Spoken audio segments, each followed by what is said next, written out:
Предавањето се за подобрување на комуникацијски вештини на докторите, помеѓу доктор и пациент, доктор и семејство на пациенти. И тоа е затоа што наша беше идејата да ги викнеме и издруженијата на пациенти и доктори едноставно да се подобриме. И заради тоа сакавме да видиме како тоа да се подобри.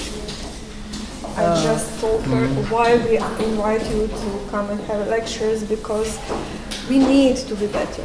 My lecture is going for this kind of communication skills, that we have more satisfaction in therapies, not only for the medical doctors, but of course also for the patients and the family members.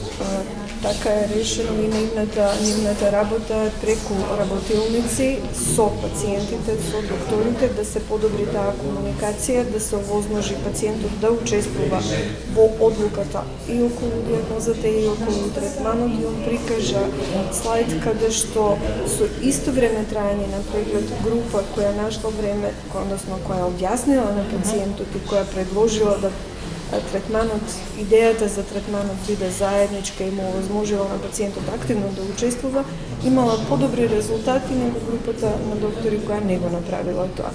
И они така го решиле со една континуирана работа преку едукација, два пати по сат и по уток на еден временски период, да докторите си направат промени во своето однесување кон пациентите, малце по-френдли кон пациентите, однесувањето до пациентите ги почувствуваат поблиски, за да може полесно да се совлада секој проблем околу дијагнозата и третманот.